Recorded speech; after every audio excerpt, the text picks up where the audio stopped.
नमस्कार, स्वागत है आप सभी का आपका सौदा आपका मुनाफा में। मैं हूं आपके साथ अखिलेश राठी और आज आपका सौदा आपका मुनाफा में हम चर्चा करने जा रहे हैं कृषि फसलों की।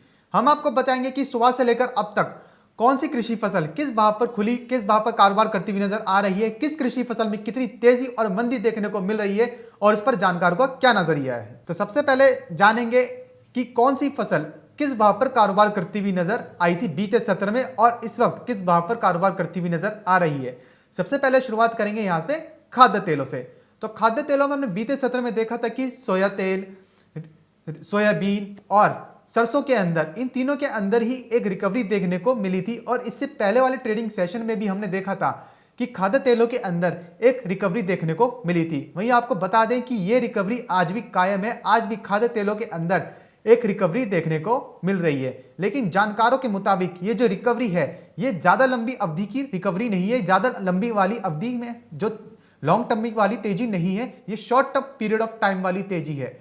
तो ये कुछ ही दिनों के लिए तेजी देखने को मिल रही है। Long term point of view से खाद्य तेलों में जो ट्रेंड है वो अभी भी नेगेटिव ही है। वहीं बात करें अगर मसालों की, तो मसालों में हल्दी और जीरे में, इन दोनों के अंदर पॉजिटिव ट्रेंड बनता हुआ नजर आ रहा है। हल्दी और जीरा आगे में तेजी में रह सकते हैं, हल्दी और जीरे में आगे अभी और तेजी देखने को मिल सकती है। वहीं बात करें अगर दाल दलहन में चने की, तो चने में जानकार लगातार बताते आए कि चने में ज्यादा तेजी बनती हुई नजर नहीं आएगी। चने की जो कीमतें हैं अब यहां से और ज्यादा गहरा सकती हैं, चने में यहां से और ज्यादा गिरावट आ सकती है। हालांकि आज चने में हमने देखा कि चने ने 4516 का आज इंट्राडे में अभी तक हाई भी लगाया है, लेकिन चने में एक काफी समय से सीमित दायरे में ही कारोबार होता हुआ नजर आ रहा है। चने के अंदर एक रेंज बाउंड एक्टिविटी ही नजर आ रही है।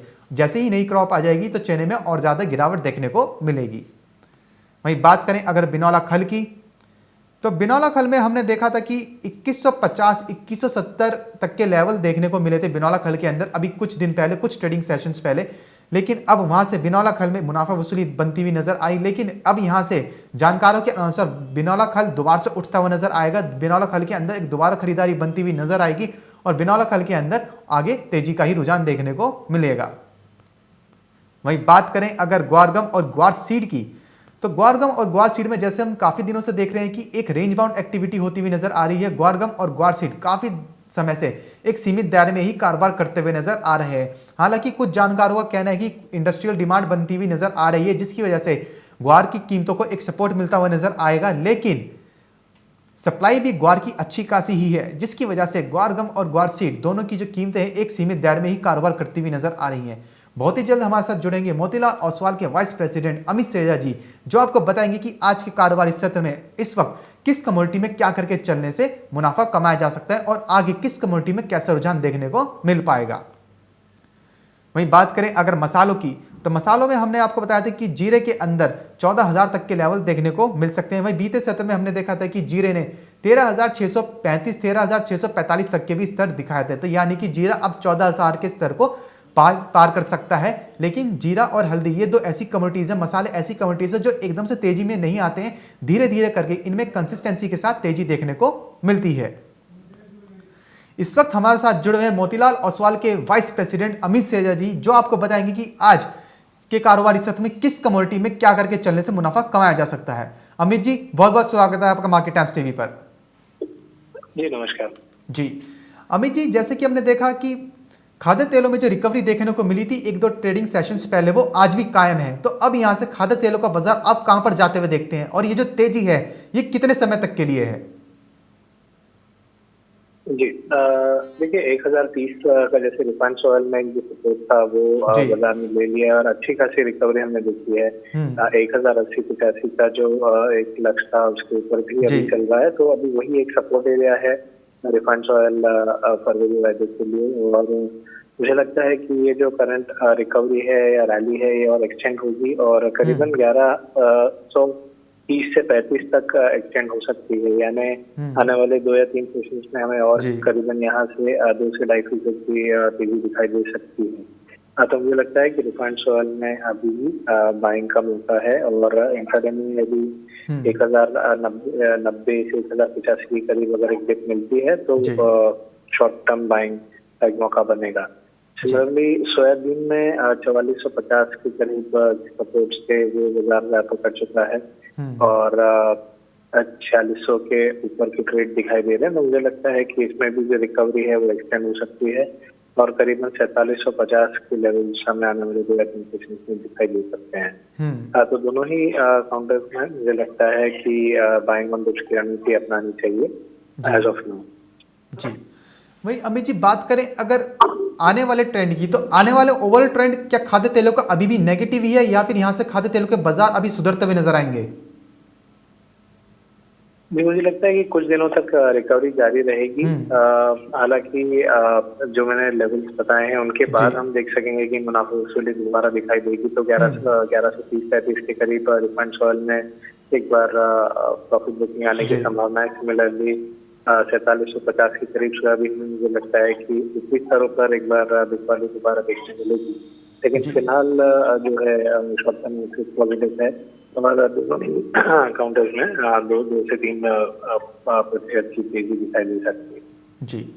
अमित जी, बीते सत्र में आपने रिफाइंड सोया तेल का जो टारगेट दिया था कि 1110 का स्तर देखने को मिलेगा, 1110 के टारगेट के लिए इंट्राडे ट्रेडिंग कॉल दी थी, वो अचीव होती हुई नजर आई है, वो टारगेट आपका हिट होता हुआ नजर आया है। जैसे कि आपने बताया कि कुछ दिनों के बाद, कुछ ट्रेडिंग सेशंस के बाद खाद्य तेलों के अंदर मुनाफा वसूली फिर से हावी होती हुई नजर आएगी, तो यहां से हम रिफाइंड सोया तेल के अंदर कितने लॉस लगते हुए देख पाएंगे? मुझे लगता है कि जो मैंने टारगेट बताए हैं फ्रेश टारगेट 1135 के, उसके बाद हो सकता है दोबारा 1080 और 1065 तक भी दोबारा फिसल जाए प्राइस। लेकिन फिलहाल जैसे मैं बता रहा हूँ कि अपसाइड बाकी है। तो जब वो मूव हो जाएगा उसके बाद ऊपरी स्तरों पे बिकवाली की रणनीति अपना सकते हैं। लेकिन as of now buying on dip करना ही बेहतर रहेगा। जी। वही अमित जी, उसी के साथ बात करें अगर कैसर सीड की, तो कैसर सीड में क्या लेवल्स देखने को मिल पाएंगे? जी, देखिए कैस्टर सीड में भी हमने देखा है कि 4400 के करीब फिलहाल दाम चल रहे हैं एंड एक रेंज बाउंड ट्रेडिंग हमें देखने मिली है कुछ दिनों में।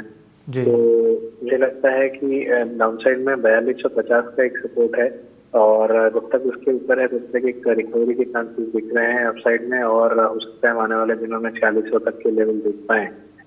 तो इंट्राडे में हो सकता है कि हमें एक इनिशियल करेक्शन देखने मिले 4320 से 30 के रीजन में। वहां पर मैं रिकमेंड करूंगा बाइंग के लिए 4250 के स्टॉक के साथ 4600 का एक शॉर्ट टर्म टारगेट लेके चला सकता है 2 या 3 सेशन के लिए। जी। वही अमित जी, बात करें अगर बिनौला खल की, तो बिनौला खल में हमने देखा कि आपके जो टारगेट्स थे 2120 2150 तक के, वो हिट होते हुए नजर आए थे। वहीं हम देख रहे हैं कि इस वक्त बिनौला खल 2085 के स्तर पर कारोबार करता हुआ नजर आ रहा है। तो यहाँ से अब बिनौला खल में कितनी तेजी या मंदी देखने को मिल रही है? बिल्कुल, देखिए 2200 के करीब के जो लक्ष्य थे वो लगभग प्राइस ने हासिल कर लिया और उसके बाद जैसे हमें पहले भी बात हुई है कि 4210 के ऊपर जाना डिफिकल्ट था और वहां से मैं एक्सपेक्ट कर रहा था कि दोबारा एक बार मुनाफा वसूली देखने मिलेगी। मुझे लगता है कि लाजमी एक दायरे में कारोबार हो रहा है। जो दायरा जो है वो 1930 से लेकर 4200 का है और ये दायरा अगले आने वाले हफ्ते से 10 दिनों तक और जारी रहेगा। यानी हम अभी उस दायरे के निचले स्तरों को भी टेस्ट कर सकते हैं। इमीडिएट सपोर्ट 2040 के करीब है, अगर वो निकल जाता है तो हो सकता है 1960-70 तक भी आ जाए। लेकिन ओवरऑल ये एक रेंज है। बड़ा अगर व्यू लें तो 2400 तक का व्यू है जो आने वाले 1 से 1.5 महीने में हमें हासिल होता हुआ दिखाई दे सकता है। तो शॉर्ट टर्म बेसिस ऐसा लग रहा है कि प्रॉफिट बुकिंग और गहरा सकती है और 2040 तक हम देख पाएंगे प्राइसेस को। लेकिन बड़े नजरिए से अगर हम देखें तो जब तक 1900 के ऊपर ब्रॉडली प्राइसेस टिकी हुई हैं तब तक 2400 का जो स्तर है वो आ सकता है। तो इसलिए 2000 के नीचे भी अगर प्राइसेस फिसलती हैं तो एक बाइंग अपॉर्चुनिटी की तरह लिया जा सकता है पोजिशनल बेसिस पर। जी। तो जैसा कि अमित जी ने बताया कि बिनौला खल के अंदर आने वाले कुछ ट्रेडिंग सेशंस में एक मुनाफा वसूली हावी होती हुई नजर आ सकती है। बिनौला खल के अंदर एक छोटे अवधि के लिए थोड़ी गिरावट देखने को मिल सकती है, लेकिन उसको एज अ बाइंग अपॉर्चुनिटी समझ के आगे 2400 के लक्ष्य के लिए खरीदारी करके चला जा सकता है। वहीं अमित जी, बात करें अगर मसाला पैक की, तो मसाला पैक में हमने देखा कि खासकर कि हल्दी और जीरे में एक बढ़ती बनती हुई नजर आ रही है। तो आपकी तरफ से हल्दी और जीरे में क्या लेवल्स रहेंगे कि आने वाले समय में लॉन्ग टर्म में हल्दी और जीरे कितने लेवल्स दिखला सकते हैं? जी, देखिए जीरा में 13,800 का एक स्तर है जो हम्म। इम्पोर्टेंट है। अगर वो स्तर नहीं निकल पाता तो हम देखेंगे दोबारा 13,000 के करीब आ सकती है प्राइजेस। सिमिलरली हल्दी में करीबन 6,700 का लेवल इम्पोर्टेंट है। फिलहाल हम्म। मुझे लगता है कि उसके करीब जरूर जाएगा, यानी शॉर्ट टर्म बेसिस एक अपसाइड मूव दिखाई दे सकता है। तो हल्दी में तेजी की संभावना बनी हुई है, लेकिन जीरे में जो तेजी होगी वो लिमिटेड होने की आशंका है, और हम्म। 13,800 मेरे हिसाब से पार नहीं होगा। वहां से दोबारा प्रॉफिट बुकिंग आ सकती है जी। 13,000 तक के लिए। तो लॉन्ग टर्म अगर देखा जाए तो जीरे में अपसाइड लिमिटेड है, और हम्म। दोबारा जो बिकवाली है वो हावी हो सकती है। लेकिन हल्दी में मुझे लगता है 6,700 अगर पार हो जाता है तो हो सकता है हम 7,000 से 7,100 तक के भी दाम देख पाए। जी। तो हल्दी थोड़ा ज्यादा सस्टेनेबल लग रहा है अपसाइड जीरे के मुकाबले। जी। वहीं से अमित जी एक बात करें अगर ग्वार गम और ग्वार सीड की, तो इनमें क्या लेवल्स देखने को मिल पाएंगे? जी, आई थिंक दोनों में ही कहीं ना कहीं जो इनिशियल मूव काफी समय से डिस्कशन हो रही थी 6,400 हम्म। का ग्वारगन में और 4,050 का ग्वारसीड में, वो उसके काफी करीब बाजार गया है, और वहां से प्रॉफिट बुकिंग हावी हुई है। दोबारा हमने देखा है कि बाजार नीचे गिरा है, तो मुझे लगता है ये दोनों ही लेवल इम्पोर्टेंट है। तो ग्वार सीड में अगर 4,050 से 4,080 के ऊपर अगर नहीं जा पाता बाजार, मुझे हम्म। लगता है कि हम नीचे की तरफ प्राइजेस को देख पाएंगे, और दोबारा 3,800 से 3,750 के लेवल देख पाएंगे। ग्वारगम में सिमिलरली 6,400 का लेवल इम्पोर्टेंट है। हो सकता है नेक्स्ट आने वाले एक या दो सेशन में 6,400 रीटेस्ट हो, लेकिन अगर वो निकल नहीं पाता तो पोजिशनली हम दोबारा देखेंगे कि 5,800 के स्तर दिखाई दे सकते हैं। तो अपसाइड जो है वो कैप लग रहा है या लिमिटेड लग रहा है, और हम्म। दूसरी स्तरों पे बिकवाली हावी हो सकती है बाजार में। जी। अमित जी आपको बताना चाहेंगे कि बीते सत्र के अंदर एनसीडीएक्स के ईवीपी कपिल देव जी के साथ मार्केट टाइम्स टीवी का एक्सक्लूसिव इंटरव्यू हुआ था, जिसमें उन्होंने ये घोषणा की थी, ये एक्सक्लूसिव मार्केट टाइम्स में बताया था कि नेक्स्ट मंथ यानी फरवरी तक सोयाबीन मील वायदा एनसीडीएक्स पर लॉन्च हो सकता है। तो आपसे मैं ये जानना चाहूंगा कि अगर सोयाबीन मील वायदा एनसीडीएक्स पर लॉन्च होता है तो इससे क्या क्या अपॉर्चुनिटीज और बनती हुई नजर आ सकती हैं?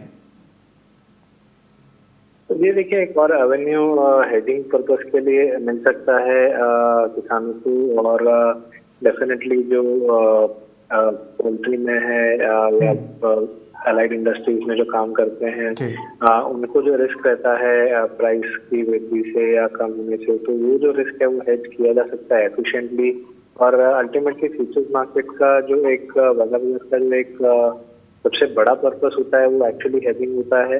ऑब्वियसली स्पेकुलेटर्स भी इम्पोर्टेंट होते हैं, क्योंकि वो रिस्क लेते हैं, रिस्क उठाते हैं, और हेजर्स का रिस्क अपने सर पर उठा के मार्केट को बैलेंस करने की कोशिश करते हैं। तो अगर कोई भी नया कमोडिटी लॉन्च हो रही है तो उस इंडस्ट्री से रिलेटेड जो भी प्लेयर्स हैं उनको एक हेजिंग एवेन्यू मिलता है, अपना रिस्क ट्रांसफर करने का एक जरिया जी। मिलता है, और इससे जो है स्मूथ कारोबार होने की आशंका रहती है उस पर्टिकुलर इंडस्ट्री में।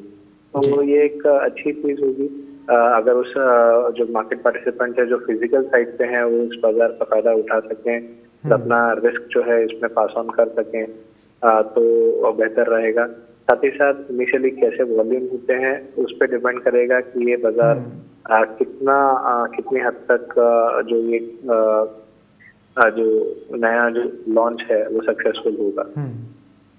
जी। वहीं अमित जी आपसे आखिरी सवाल रहेगा कि आज के लिए एग्री कमोडिटीज में ऐसी कौन सी कमोडिटीज रहेंगी जो सबसे ज्यादा मुनाफे का सौदा साबित हो सकती हैं?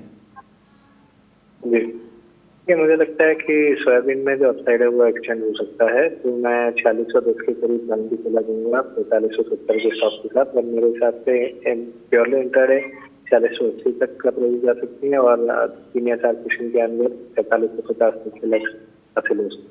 जी, बहुत बहुत शुक्रिया अमित जी हमारे साथ जुड़ने के लिए और जानकारी साझा करने के लिए। तो जैसा कि अमित जी ने बताया कि मसालों के अंदर, सबसे पहले बात करेंगे मसाले की, तो मसालों के अंदर हल्दी के अंदर आने वाले वक्त में और तेज़ी बनती हुई नज़र आ सकती है। हल्दी 7,000 तक के लेवल को भी टच कर सकती है। वहीं उनके अनुसार जीरे में 13,800 तक के लेवल देखने को मिल सकते हैं, लेकिन वहाँ से फिर एक मुनाफा वसूली हावी होती हुई नज़र आएगी और वहाँ से जीरे में एक करेक्शन देखने को मिलेगी। वहीं बात करें अगर चने की, तो चने में काफ़ी समय से एक रेंज बाउंड एक्टिविटी होती हुई नज़र आ रही है और आने वाले समय में चने में जो गिरावट है वो और ज़्यादा गहरा सकती है। तो फिलहाल इस बुलेटिन में बस इतना ही, कहीं जाएगा नहीं क्योंकि खबरों का सिलसिला यूं ही बना रहेगा मार्केट टाइम्स टीवी पर।